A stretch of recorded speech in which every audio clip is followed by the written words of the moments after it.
Salut à tous, on se retrouve pour l'épisode 2031 du Zap Image. On commence aujourd'hui en ce dimanche 4 décembre avec des anniversaires. Regardez tous les joueurs qui fêtent leur anniversaire aujourd'hui. On peut voir Diogo Jota qui est forfait malheureusement pour la Coupe du Monde avec le Portugal. Il fête aujourd'hui ses 26 ans, le joueur de Liverpool. Leandro Trossard, le joueur de Brighton, pour lui aujourd'hui c'est 28 ans. Maxime Lopez, l'ancien Marseille, c'est 25 ans pour lui aujourd'hui. Lorienté, l'ancien joueur de Lorient, maintenant joueur de Sassuolo, il fête aujourd'hui c'est 24 ans. On va parler maintenant bien évidemment de la Coupe du Monde et on revient sur les deux rencontres hier, les deux huitièmes de finale, enfin les deux premiers huitièmes de finale.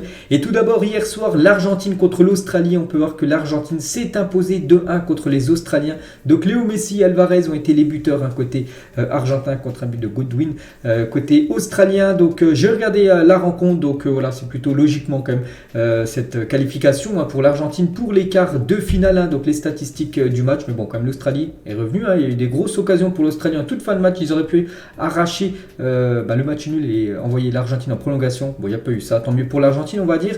Donc plus de 61% de possession de balle pour l'Argentine, 14 tirs, 5 tirs cadrés, 2 buts efficaces. Donc l'équipe de l'Australie est également efficace, 2 tirs cadrés, 1 but. Donc voilà, c'est l'équipe qui a été la meilleure, qui a montré la plus belle prestation hier quand même, qui s'impose et qui se qualifie tout simplement pour la suite de la compétition. Donc l'Argentine se qualifie en quart de finale de la Coupe du Monde. Souvenez-vous, il y a 4 ans, en 2018, ils avaient été éliminés lors des huitièmes de finale. Cette fois-ci, ça passe pour l'Argentine. Et l'homme du match, les gars, c'est bien évidemment Lionel Messi qui est élu homme du match. Vraiment une grosse prestation de Lionel Messi hier. Vraiment, il monte en puissance au fil des rencontres dans cette Coupe du Monde. Donc le match de Léo Messi hier soir, c'est 90% de passes réussies, c'est 58 passes, c'est 9 ballons touchés dans la surface adverse, c'est 6 tirs, c'est 4 chances créées, c'est lui qui a le plus, 2 tirs cadrés, 2 fautes remportées, 1 tacle réalisé et 1 but pour Léo Messi. Donc voilà, un gros match, un match complet de la part de la Pulga, son but hier. Donc c'est un but où il adore déjà être dans cette situation là, où il est sur son pied gauche, il est dans la surface et voilà, ça fait je crois petit pont sur le joueur, numéro 19, puis du coup le gardien ça arrive tellement vite qu'il n'a pas le temps tout simplement de faire un arrêt réflexe et voilà, ça va tranquillement tout simplement au fond. On défilait très beau but, on l'a souvent vu, ce but bien sûr inscrit par Léo Messi. Et Messi les gars, il a été buteur hier pour son 1000e match, c'est qu'hier c'était le 1000e match de la carrière de Léo Messi, donc il a disputé plus de 778 matchs avec le FC Barcelone, 53 avec le Paris Saint-Germain et du coup 169 avec l'Argentine, ce qui fait tout simplement 1000 matchs disputés pour Léo Messi dans sa carrière avec ses deux clubs et bien sûr sa nation, l'Argentine. Et sur ces 1000 matchs en carrière, on peut regarder aussi son bilan qui est énorme bien sûr, pour certainement le meilleur joueur de l'histoire du football. 789 buts et 348 passes décisives, il est impliqué dans 1137 buts. Voilà, en 1000 matchs, Léo Messi, incroyable, ce qui fait un ratio de 1,14 fois décisif par match en gros. Chaque match où il a joué, si on prend une moyenne, à chaque fois il a été décisif, soit un but, soit une passe D pour le légendaire Léo Messi. Toujours avec lui, donc les stats ahurissantes de Lionel Messi avec l'Argentine depuis qu'il porte le brassard de capitaine. Vous savez qu'il est quand même capitaine depuis quelques temps. Donc là, c'était le 169e match avec l'Argentine, mais hier c'était son 100e match avec le brassard, c'est-à-dire avant qu'il ait disputé 69 matchs, mais c'était pas lui le capitaine. Donc hier son 100e match avec le brassard, c'est 67 buts et 33 passes décisives, bien sûr, des stats aussi exceptionnelles bien évidemment pour Léo Messi. Et Léo Messi les gars, donc il a inscrit hier soir son 3e but dans cette Coupe du Monde. Félicitations à lui, il revient sur les meilleurs buteurs actuellement bien sûr de cette Coupe du Monde avec Mbappé, Rashford, Gakpo ou même Alvaro Morata et aussi Valencia qui n'est plus indiqué vu que il est toujours meilleur buteur avec 3 buts, mais voilà, on sait que l'Équateur est actuellement éliminé de cette Coupe du Monde. Toujours avec Léo Messi, donc il a inscrit le premier but de sa carrière en phase d'élimination directe de la Coupe du Monde. C'est vrai qu'il a déjà marqué 8 buts avant celui d'hier. Et tous ont été inscrits en phase de poule, jamais tout simplement lors des matchs élimination directe. Pourtant quand même en 2014 il avait atteint quand même la finale de la Coupe du Monde, mais il avait marqué aucun but, que ce soit en huitième, en quart, en demi. Et cette fois-ci il a été buteur lors d'un huitième, lors d'un match à élimination directe. Et Léo Messi compte désormais autant de buts que Cristiano Ronaldo en tournoi majeur. Donc 22 buts chacun. Donc tournoi majeur c'est simple, pour Messi c'est la Coupe du Monde plus la Copa América, et pour Ronaldo c'est la Coupe du Monde plus l'Euro.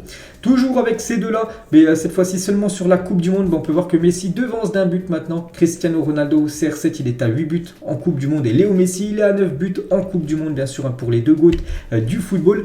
Et une finale de Coupe du Monde entre l'Argentine et le Portugal est toujours possible, bien sûr. Si l'Argentine gagne tous ses matchs jusqu'à la finale, si le Portugal gagne tous ses matchs jusqu'à la finale, ils se rencontreront en finale de Coupe du Monde, hein, vu que chaque équipe, enfin ces deux-là, sont dans une partie différente du tableau final de cette Coupe du Monde.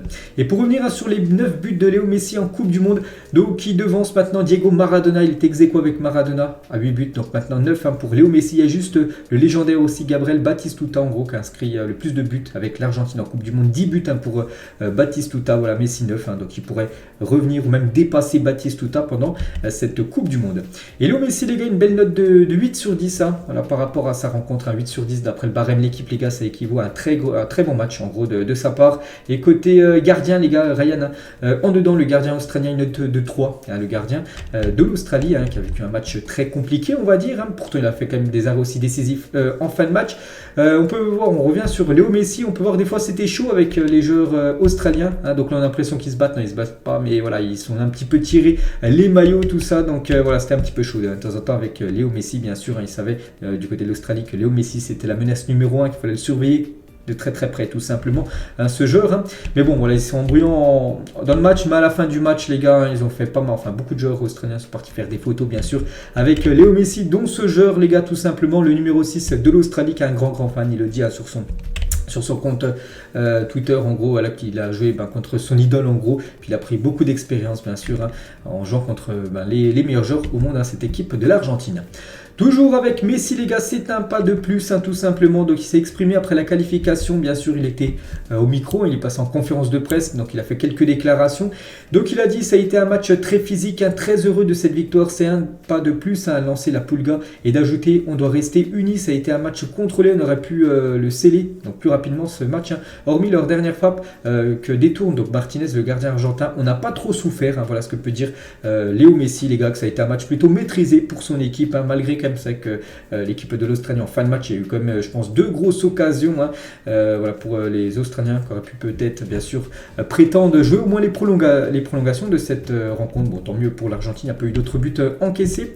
Et Léo Messi l'a également dit en conférence de presse hier, hein, je n'ai découvert qu'aujourd'hui que c'était mon 1000e match. Bon, il ne savait même pas que c'était son 1000e match, bon, je ne suis pas sûr, hein, je pense sûr qu'il savait, mais bon voilà, c'est quand même un cap hein, symbolique. Puis je pense quand même que quelqu'un lui avait dit bien sûr avant cette rencontre que bien évidemment ça allait être son 1000e match de sa carrière. Donc voilà quelques déclarations hein, de Léo Messi, voilà, en conférence de presse bien sûr, on peut voir qu'il avait beaucoup de sourires, et on peut voir qu'il a fait pas mal d'interviews hein, voilà, il y aurait une défaite, mais je pense qu'il a fait aucune interview vu qu'il a la victoire et la qualification, donc il a été interviewé par pas mal de monde, et une journaliste hein, qui lui a posé une question aussi par rapport à Luis Suarez. Vous savez que Suarez avant-hier, on l'a vu en pleurs après l'élimination de l'Uruguay, il a dit c'est triste la façon dont Suarez a été éliminé, mais c'est le football hein, parce que vous savez que Léo Messi et Luis Suarez hein, sont de très grands copains.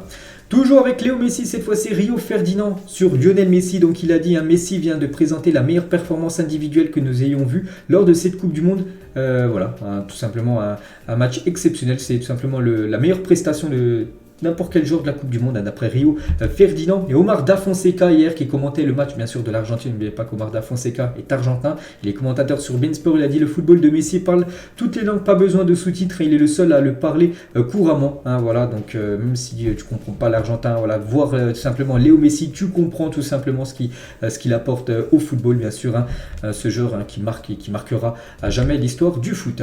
Les chaussures dorées de Messi pour sa millième participation. Voilà, en match tout simplement en carrière professionnelle, hein. Vous savez qu'il porte des crampons spéciaux avec ses enfants, enfin le nom de ses enfants et aussi les dates de naissance de ses enfants, voilà, sur ces crampons qui sont tout simplement magnifiques, faits exprès, hein, conçus exprès par la marque allemande Adidas.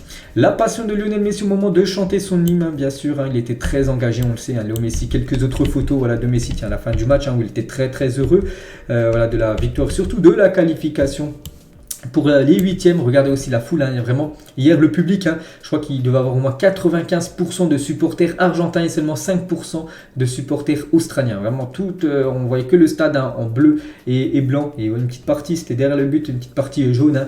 Donc bien sûr hein, voilà, c'est pour se pousser, soutenir bien sûr cet Albiceleste, essayer de remporter à leur 3e Coupe du Monde. N'oubliez pas que la dernière remportée c'était en 1986, hein. Voilà, ça commence à dater bien sûr, hein, pour une équipe comme l'Argentine, hein. Donc c'est le gros objectif, hein, voilà. On peut dire que Messi est en mission, toute l'Argentine est en mission pour récupérer bien sûr cette Coupe du Monde. Pour parler de la femme et de la famille de Léo Messi, les gars. Antonella et la famille Messi sont présentes au stade, bien sûr, pour supporter l'Argentine, bien sûr, sa femme et ses enfants. Ils étaient tous présents hier dans les gradins, bien sûr, pour soutenir l'Argentine et pour soutenir Léo. Il y avait aussi la maman de Léo Messi qui était bien évidemment présente, avec toute la famille en gros de Messi qui était présente pour cette rencontre. Petite photo aussi, les gars, de Messi avec une jeune fan au début du match. Donc elle lui a tapé sur le bras, puis voilà, elle lui a envoyé de l'encouragement, tout ça. Et regardez cette photo montage, les gars, avec Rodrigo de Paul qui a été ajouté, qui dit à la petite fille non, enlève ta main, parce que vous savez que Rodrigo de Paul c'est un peu l'ange gardien, voilà, de Léo Messi. Quand il y a une faute sur Messi, c'est le premier à venir vraiment et s'expliquer avec celui qui lui a fait la faute, tout ça. Et donc voilà, c'est une petite photo montage, bien sûr. Et concernant Rodrigo de Paul, les gars, on a parlé du gros match de Messi, mais Rodrigo de Paul aussi, énorme prestation de sa part. 102 ballons touchés, 3 passes clés, 73 passes réussies sur 87 tentés, 4 duels remportés sur 5 tentés, 2 interceptions, 2 tacles, 0 fois dribblé, un guerrier, un gros match de la part de Rodrigo de Paul. Ses prestations, on sait que c'est souvent dans le six, soit il va faire un énorme match, soit il passe totalement à côté de sa rencontre. Hier, il a fait un énorme match, le joueur Rodrigo de Paul. On va parler de Julian Alvarez, surnommé El Arana, donc l'araignée, buteur avec l'Albiceleste ce soir. Donc voilà, c'est le joueur de Manchester City qui dispute sa première Coupe du Monde, le numéro 9, peut-être un grand numéro 9 dans le futur du côté de l'Argentine, les gars. Et il est déjà deux buts sur cette Coupe du Monde. Il a été buteur hier, il avait été aussi buteur lors d'un match en phase de poule. Donc plutôt pas mal pour ce joueur qui est très très jeune, bien sûr. C'est l'avenir en attaque du côté de l'Argentine. Il y a une petite photo, bien sûr, de la relève, donc Alvarez et la légende, bien sûr, Léo Messi. 2014-2022, des destins similaires. Pourquoi cette photo, les gars, avec Higuaín et Lautaro Martinez? Parce que Martinez, les gars, a joué hier et il a croqué vraiment Lautaro Martinez avec Messi, les gars. J'ai dit, il a marqué un but et il aurait pu délivrer au moins 3 passes D, faire un but et 3 passes D. Si Lautaro Martinez aurait été plus efficace, il a tellement croqué et ça, l'Argentine a failli se faire punir en fin de match avec l'égalisation. Heureusement, il n'y a plus d'égalisation. Mais pourquoi on met une photo d'Higuaín? Parce que lors de la Coupe du Monde 2014, on se souvient aussi que Higuaín avait énormément croqué, surtout lors de la finale contre l'Allemagne. Il avait eu d'énormes occasions qu'il n'avait pas réussi à mettre. C'est pour ça qu'il y a des photos montage tout simplement avec Lautaro Martinez et Gonzalo Higuaín. Lionel Scaloni, le sélectionneur, bien sûr argentin, après la qualification en quart, on ne méritait pas de souffrir comme ça. Il a dit le sélectionneur de l'Argentine a regretté le manque d'efficacité de ses attaquants. Il a rendu hommage à l'Australie. Bien sûr, il sait que voilà, le score a pu être bien plus large et surtout l'Argentine aurait pu être à l'abri bien plus tôt dans la partie alors qu'ils n'ont jamais été à l'abri parce qu'il y avait 2-1 jusqu'à la fin du match donc à tout moment bien sûr l'Australie pouvait égaliser donc voilà ce qu'il dit tout simplement Lionel Scaloni. On va parler de ce joueur les gars, c'est qu'on a parlé de joueurs offensifs de Messi, Alvarez, tout ça, mais il faut pas oublier les gars ce joueur les gars, le gardien, et pour gagner une Coupe du Monde il faut un énorme gardien et vraiment Martinez les gars, pour moi c'est un énorme gardien, c'est un gardien tellement sous-coté donc déjà on peut voir qu'il avait une coupe de cheveux, surtout une coloration de cheveux un peu spéciale, couleur bien sûr du drapeau argentin, et un très gros match, surtout en fin de match, il a été décisif, surtout sur cette action. C'était, je crois qu'il y avait 7 minutes de temps additionnel et c'était à la 96e et 50 secondes à peu près, il reste à peine 10 secondes, énorme occasion, c'était la dernière pour l'Australie.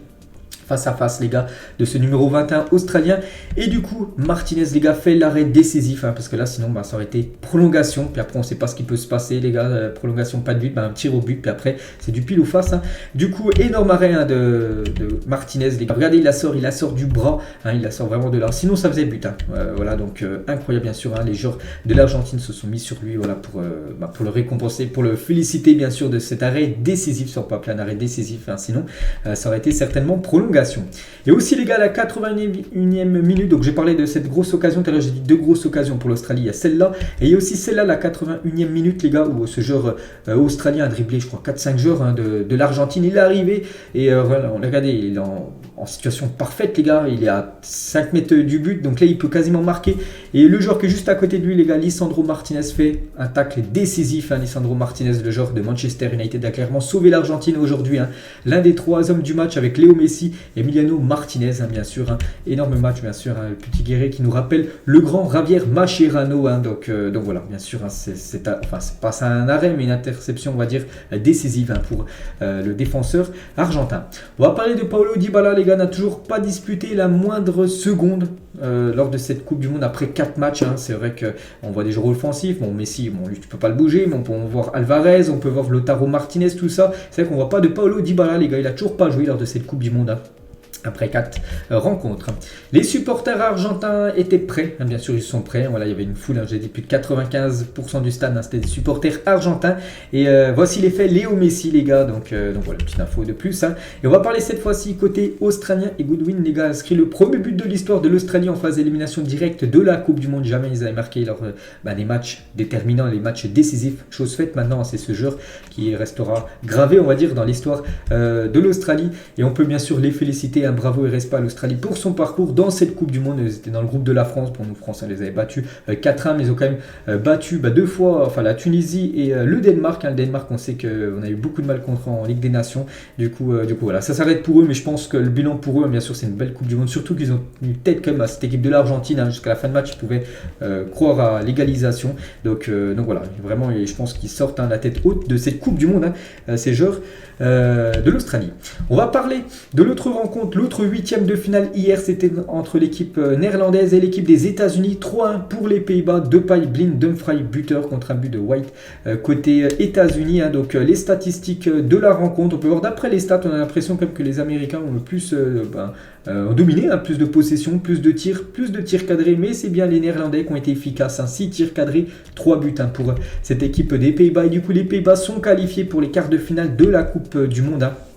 Donc les Pays-Bas, les gars, ont atteint les quarts de finale lors de 4 de leurs 5 dernières participations en Coupe du Monde. Donc c'est plutôt pas mal. Donc sur les 3 dernières, les gars, donc n'oubliez pas qu'en 2018, ils n'étaient pas qualifiés. Mais si on revient en 2014, ils avaient atteint les demi-finales. Et si on revient en 2010, ils avaient atteint la finale, malheureusement perdue pour eux, contre l'équipe espagnole. Et là, au moins les quarts de finale pour cette sélection néerlandaise. Donc voilà, c'est toujours une équipe quand même habituée à être, on va dire, au moins en quart de finale quand même de la Coupe du Monde. Bien sûr, c'est une grosse nation. Et les quarts sur la route de Memphis. Memphis, c'est une ville bien sûr aux États-Unis. Memphis, c'est aussi un joueur néerlandais. On va parler de Memphis Depay, les gars. Premier but pour Memphis Depay dans cette Coupe du Monde au meilleur moment, lors d'un match à élimination directe. C'est lui qui couvre le score. Et la célébration de Memphis Depay avec Cody Gakpo, les gars. Donc voilà, ils ont fait la même célébration de Cody Gakpo, les gars. Il n'a pas marqué ça, qu'il avait marqué lors des 3 premiers matchs. Il avait marqué à chaque fois un but lors des 3 premières rencontres. Mais là, il n'a pas marqué. Bon, pas grave, je pense pour lui, vu que bien sûr, il y a la qualification pour le tour suivant. Et Depay, les gars, est devenu avec son but hier le 2e meilleur buteur de l'histoire de la sélection néerlandaise. On peut que le féliciter. Donc il est ex-aequo avec Huntelaar à 42 buts. Donc maintenant Depay 43 buts. Il y a juste le légendaire Van Persie qui a 50 buts avec cette sélection néerlandaise. Donc voilà encore un déficit, on va dire, de 7 buts. Donc bon, il marquera, je pense pas 7 buts là pendant cette Coupe du Monde. Mais voilà, peut-être dans les prochains matchs jusqu'à l'Euro, parce qu'on le voit jouer encore quelques années quand même avec les Néerlandais. Il deviendra certainement le meilleur buteur de cette sélection néerlandaise dans quelques mois. Memphis Depay, les gars, donc il cède sa place à Xavi Simons pour ses débuts avec la sélection néerlandaise. Donc Xavi Simons, l'ancien parisien, les gars, qui a été convoqué pour la Coupe du Monde. Donc il n'avait toujours pas joué en phase de poule. Et hier, il a joué ses premières minutes en Coupe du Monde. Le jeune Xavi Simons, on ne peut que bien sûr le féliciter. L'image du jour d'Ali Blind qui fête son but avec son père Danny Blind, tout simplement. Donc voilà, parce que je crois que son père Danny Blind est dans le staff des Pays-Bas, puis son fils d'Ali Blind est parti fêter son but avec son papa. Donc voilà, magnifique bien sûr image, c'était pour le 2e but de la partie. Et c'est ni Depay, c'est ni Blind, les 2 buteurs qui ont été hommes du match, c'est lui les gars. Lui il a fait un énorme match. Donc Denzel Dumfries est élu homme du match. Donc quel match de Dumfries, les gars, le défenseur droit de l'Inter Milan, 1 but et 2 passes décisives lors de cette rencontre. Incroyable, qui joue latéral droit, il a des stats énormes, il est décisif en gros sur les 3 buts de la sélection néerlandaise. Et on peut aussi ajouter un sauvetage sur sa ligne. Donc voilà, rien à dire, bien sûr, un match énorme de la part de Dumfries. Et bien sûr, c'est un record. Il est le premier défenseur de l'histoire à marquer un but et fournir 2 passes décisives dans un match à élimination directe en Coupe du Monde. Donc félicitations à lui. Et on peut voir bien sûr qu'il a une grosse note d'après l'équipe. Une note de 8. Bon, j'aurais même mis une note de 9, les gars. Pour moi, voilà, c'est quasiment un match exceptionnel. Surtout pour un défenseur. Au pire, un attaquant, ok, ça peut passer. Mais un défenseur, c'est très très rare en plus en Coupe du Monde d'avoir des stats comme ça. Donc une note de 8 voilà, pour l'équipe, tout simplement. Voilà, pour le journal L'équipe, bien sûr, pour Dumfries. Virgil van Dijk, les gars, il a dit: nous voulons toujours nous améliorer depuis le début du tournoi, c'est de mieux en mieux à chaque match. Nous allons nous préparer pour une telle affiche, voilà, pour préparer bien sûr pour le prochain match qui sera beaucoup plus compliqué, je pense, pour les Néerlandais, bien sûr. avec bien sûr cette rencontre contre l'Argentine. Hein. Et les Pays-Bas n'ont pas perdu un seul match depuis que Louis van Gaal est en charge. Hein. C'est plutôt pas mal, hein. C'est même très très bien ces stats. Hein. C'est 14 victoires, 5 matchs nuls, 0 défaite, 49 buts marqués, 15 buts concédés, 8 clean sheets hein, pour Louis van Gaal depuis qu'il a repris cette sélection néerlandaise. Donc il n'a toujours pas goûté à la défaite bien sûr. Hein. L'objectif des Néerlandais c'est remporter leur première Coupe du Monde bien sûr. Hein. C'est un objectif aussi pour cette équipe. N'oubliez pas que les Pays-Bas ont quand même joué 3 fois une finale de Coupe du Monde. Hein. Les 3 ont été perdus par les Néerlandais. Les États-Unis, on va parler des Américains, sont en train de passer totalement au travers de leur huitième de finale. Une première mi-temps catastrophique hein, pour les États-Unis. Se sont un peu réveillés en deuxième mi-temps, mais voilà, c'était compliqué. Ils perdaient déjà 2-0, hein, ils sont revenus à 2-1, mais bon, après ils ont pris le but juste après du 3-1. C'était compliqué. Le soccer a perdu. Hein. Pourquoi le soccer? Parce que aux États-Unis, on dit que le football c'est le soccer, et en Europe, on dit football. Donc voilà, le soccer en gros a perdu. Hein. Et après 2010 et 2014, les États-Unis sont éliminés en huitième de finale pour la troisième fois sur leurs 3 dernières participations en Coupe du Monde. C'était pas présent en 2018, ils n'avaient pas été qualifiés. En 2010-2014, ils avaient été là, ils avaient également atteint les huitièmes, mais à chaque fois, ils avaient échoué en huitième. Rebelote pour cette Coupe du Monde 2022.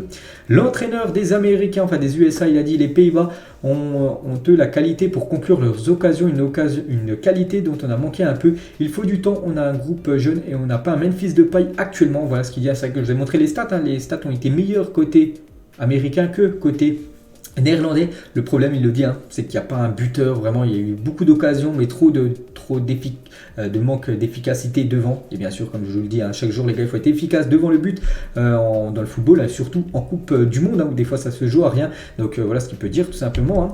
Donc une déclaration qui va faire plaisir à Pulisic, hein, parce qu'il dit qu'on n'a pas un Memphis de paille quand même en attaque, alors que tu as quand même Pulisic, hein, qui est un top joueur, donc un pic quand même envoyé à son numéro 10, hein, tout simplement. Ouais, une petite photo tiens, de Christian Pulisic. Pourtant, il a été décisif. Pulisic, hier, c'est lui qui a délivré la passe décisive hein, pour le but de White. Donc Pulisic est impliqué sur 7 buts lors de ses 10 derniers matchs avec les États-Unis. 4 buts et 3 passes D hein, pour le joueur de Chelsea. Et toujours tiens, avec Pulisic et Cody Gakpo qui se sont affrontés l'un contre l'autre hier.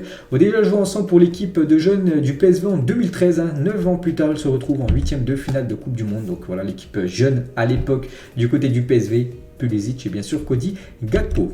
Les autres joueurs bien sûr des États-Unis hein, qui sont déçus. Donc après voilà, ils ont pris de l'expérience avec cette Coupe du Monde. N'oubliez pas que la prochaine Coupe du Monde, ça sera sur leur territoire. Hein. N'oubliez pas que ça sera au Mexique, au Canada et aux États-Unis hein, sur ces 3 pays-là. Donc voilà, la prochaine, ils essaieront de faire encore mieux et pourquoi pas essayer de se qualifier pour les quarts de finale, hein, qui est quand même le gros objectif de cette nation. Hein. Voilà quelques photos. Tiens, les supporters bien sûr étaient présents, les supporters américains, même les supporters néerlandais étaient bien évidemment aussi présents. Donc lui va mettre longtemps bien sûr à enlever tout son maquillage qu'il a sur le visage. Pays-Bas, Ligue Argentine, première affiche des quarts de finale de cette Coupe du Monde. Hein. Donc le match aura lieu vendredi soir à 20h. Voilà, donc énorme affiche tout simplement. Hein. 2 grands pays vont s'affronter pour cette rencontre. On a hâte d'y être. Hein. Donc du coup le tableau final commence à se remplir un petit à petit. Donc voilà les quarts de finale en haut à gauche, c'est fait. Donc on connaît l'affiche. Hein. Donc maintenant on va passer en haut à droite. Hein. Donc le programme tout simplement du jour. Hein. À 16h, vous savez, l'équipe de France contre la Pologne. À 20h ce soir, l'Angleterre contre le Sénégal. Donc tout d'abord l'équipe de France. Regardez la une du journal L'équipe aujourd'hui. Les Bleus en pole position avant d'affronter les Polonais cet après-midi. Donc malgré l'accro contre la Tunisie, donc 1-0, la France aborde la phase finale parmi les favoris de cette Coupe du Monde. Les tenants du titre devront cependant se méfier de la Pologne pour ne pas revivre le fiasco du dernier Euro. Hein, on se souvient tous, c'est ce qui s'était passé contre l'équipe suisse. Hein, au même stade de la compétition, c'est qu'on était sorti en 8e à l'Euro. Donc voilà, il ne faut pas du tout prendre à dos hein, cette équipe polonaise, hein, malgré que j'ai un peu regarder les prestations de Pologne, c'est pas ouf, mais bon, à tout moment, bien sûr, sur un match, ils peuvent être surmotivés et battre hein, les Français. On a pu voir hein, que n'importe quelle équipe peut battre n'importe quelle autre équipe. Donc voilà, attention bien sûr à cette équipe polonaise, mais bon, pour moi, quand même, l'équipe de France est bien sûr favorite. Hein. Et on peut voir la compo, hein, c'est quasiment sûr, les gars, ça sera ça la compo qui sera dévoilée à 15h cet après-midi avec Hugo Lloris bien évidemment au but, hein. Théo Hernandez, Upamecano, Varane, Koundé en défense. Donc Rabiot, Tchouaméni, Antoine Griezmann au milieu de terrain devant Mbappé, Giroud et Ousmane Dembélé. En gros, c'est la même compo qu'avait commencé le match contre le Danemark, hein, où c'était bien passé pour les Français. Donc voilà, normalement la compo de départ. Emmanuel Macron, les gars, sur ce France-Pologne, il a dit je pense qu'on gagnera 3-1. Lewandowski va en être un, comme Mbappé ou peut-être Giroud qui a envie d'entrer dans l'histoire. Hein. N'oubliez pas que si Giroud marque aujourd'hui, il deviendra le meilleur buteur de l'histoire de l'équipe de France actuelle. actuellement il est ex-aequo avec Thierry Henry à 51 buts. Et dit joker pour le 3e but des Français. Donc voilà, Macron bien sûr voit une victoire des Français. On espère bien sûr qu'il voit bien voilà, avec cette victoire, parce que nous on veut que la France passe.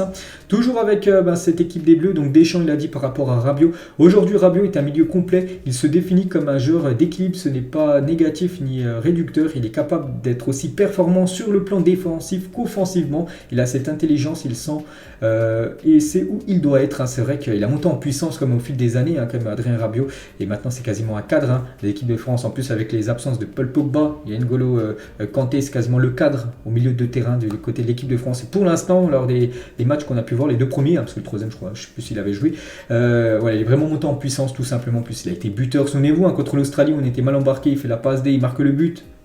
Donc voilà, on attend encore un grand Adrien Rabiot aujourd'hui. Diego Forlán, les gars, ancien joueur de l'Uruguay sur Griezmann. J'aime beaucoup Griezmann parce que c'est un joueur qui connecte parfaitement les milieux avec les attaquants. Il a un rôle très important dans l'équipe. Pour moi, c'est le joueur clé de l'équipe de France, Antoine Griezmann. C'est qu'il y en a qui pensent plutôt à, je sais pas, à Kylian Mbappé voilà, ou des autres joueurs, les joueurs clés. Non, il y en a, enfin, Diego Forlán, c'est Griezmann. C'est que s'il nous refait les mêmes prestations qu'il a fait en phase de poule là lors des matchs élimination directe, ça sentira bon pour les Bleus. N'oubliez pas qu'Hugo Lloris, les gars, il va certainement revenir sur une légende, les gars. Donc Hugo Lloris est sur le point d'égaler le record du nombre de sélections en équipe de France de Lilian Thuram. Thuram est à 142 sélections en équipe de France. Lloris 141 sélections. Donc Lloris devrait être titulaire cet après-midi. Donc ce qui ferait 142. Incroyable, bien sûr. C'est la qualification pour les quarts de finale pour les Français. Donc ce sera certainement Hugo Lloris, le joueur le plus capé de l'histoire de l'équipe de France. Didier Deschamps, les gars, on va parler cette fois-ci de l'adversaire, la Pologne. Donc Robert Lewandowski est très efficace dans la zone de vérité. Il faut faire en sorte de limiter son influence. Moins il aura de ballon, moins il sera dangereux. C'est vrai que la menace numéro 1 du côté de la Pologne, on le sait tous, c'est Robert Lewandowski. Il faudra faire très attention à ce joueur. Vous savez que c'est un joueur qui peut claquer 4-5 buts dans une rencontre. Après, il faut avoir comme les collègues autour de lui. Donc voilà, bon... c'est un jeu qui va falloir, comme j'ai dit, faire très attention. Et bien sûr, moins il touchera de ballon, moins il sera dangereux. Lewandowski. Et le sélectionneur polonais l'a dit, pour préparer le match face à la France, nous travaillons plus le jeu de tête que balle au pied. N'oubliez pas qu'aussi il avait s'était entraîné aussi au tir au but. Donc je pense que c'est vraiment peut-être un gros bloc bas, cette équipe polonaise. C'est compliqué d'avoir des espaces. Peut-être qu'ils vont essayer de jouer le match nul 0-0 s'ils ne marquent pas, et aller peut-être jusqu'aux séances des tirs au but. Donc voilà, nous on ne veut pas ça. On espère que la France gagnera bien sûr cette rencontre avant. C'est ce qu'on espère bien sûr en tant que fan français. Robert Gumi, les gars, donc un joueur polonais, il a dit, je pense que notre sélectionneur est un grand tacticien. Il l'a montré dans notre groupe et je pense qu'il va le montrer contre la France. Je suis sûr que nous allons nous créer des occasions dans le match et constituer une menace pour la France, bien sûr. Voilà. Il va falloir faire très attention à cette équipe polonaise, ça, on le sait tous. Et Milik, les gars, il a dit, ça sera difficile face à l'un des meilleurs joueurs du monde. Il faudra mettre les défenseurs sur des scooters pour stopper Mbappé. C'est qu'Mbappé, du côté de la Pologne, c'est le joueur qui redoute. Nous, on redoute beaucoup Lewandowski, eux, ils redoutent beaucoup Kylian Mbappé. Bon, c'est qu'il y a aussi pas mal de joueurs qui redoutent un peu partout, mais Mbappé c'est quand même le joueur à surveiller de très très près. Emmanuel Petit, les gars, sur Kylian, pour vous donner une idée de l'ampleur de la peur qu'Mbappé suscite chez ses anciens et futurs adversaires, les médias anglais parlent de l'opportunité de laisser Kyle Walker au repos contre le Sénégal pour qu'il puisse affronter Mbappé en pleine forme. Donc voilà ce qui se dit. Bon après, voilà pour l'Angleterre, déjà de voir le quart de finale potentiel contre l'équipe de France, il faut déjà aussi battre cette équipe du Sénégal, où ça va être bien évidemment très très compliqué, parce que c'est quasiment du 50-50. Donc ça c'est Emmanuel Petit qui dit ça, mais en conférence de presse hier, à côté anglais, parce qu'on en a parlé un peu des Bleus, donc côté anglais, qui joue contre le Sénégal, donc en conférence de presse à la veille d'affronter le Sénégal en 8e, le sélectionneur anglais Gareth Southgate a refusé d'évoquer l'éventualité d'affronter la France en quart de finale, préférant se concentrer sur son adversaire à venir. Il ne veut pas déjà parler d'écart, bien sûr, il y a déjà un adversaire à battre en 8e, et c'est le champion d'Afrique en titre, l'équipe sénégalaise, qui a montré de très très belles choses. Et là ça va être aussi très costaud, bien sûr, ce 8e. Ça sera ce soir à 20h, l'autre 8e de finale. Et le Sénégal a rendez-vous bien sûr avec son histoire aujourd'hui. Les Sénégalais affrontent l'Angleterre ce soir en 8e de finale. Donc voilà, bien sûr les deux grosses affiches du jour, France-Pologne et Angleterre-Sénégal. Et sur le Twitter ActuFoot, les gars, quels seront les deux qualifiés du jour? Donc France-Angleterre, France-Sénégal, Pologne-Angleterre ou Pologne-Sénégal. Plus de 36 000 votants sur ActuFoot. Et la plupart ont mis France-Angleterre, 48%. J'ai mis aussi ça parce que pour moi c'est mes deux, enfin c'est les deux équipes que je vois passer. Peut-être après j'aurai faux. Hein. Ça reste le football les gars. Il y a beaucoup aussi qui voient la France et le Sénégal, hein, ce qui pourrait dire un France-Sénégal en quart. Pologne-Angleterre aussi, Pologne-Sénégal, on peut voir aussi le pourcentage. Donc voilà, verdict hein, ce soir aux alentours. Peut-être même des 23 heures, hein, parce que tout dépend. Imaginez, il y a prolongation, ça peut être, on peut savoir vraiment les qualifiés très tard dans la soirée. Et on finit les gars cet épisode aujourd'hui avec l'équipe. Hein, et nos favoris après le premier tour, le Brésil garde ses étoiles. Donc voilà les favoris de l'équipe, hein, voilà, ce quotidien sportif français. Donc pour eux, c'est vraiment le Brésil, vraiment ultra favorite avec 5 étoiles hein, sur 5, c'est les grands favoris. L'Argentine, Portugal, 4 étoiles. On peut voir que l'Angleterre, France, Espagne, Pays-Bas, 3 étoiles. Ou la Croatie, la Suisse, 1 étoile. En gros, voilà, pour remporter bien sûr cette Coupe du Monde. On verra bien évidemment. Et pour vous, hein, qui est votre grand favori. Ou n'hésitez pas à mettre aussi pour vous quelles seront les deux nations qui seront qualifiées tout simplement à l'issue de cette journée aujourd'hui. Donc voilà les gars, tout ce qu'il y avait à dire aujourd'hui. J'espère que ça vous a plu. On parlera bien sûr de ces deux résultats dans l'édition de demain. Ah, voilà. Donc voilà. Et bonne journée à vous et à plus tard.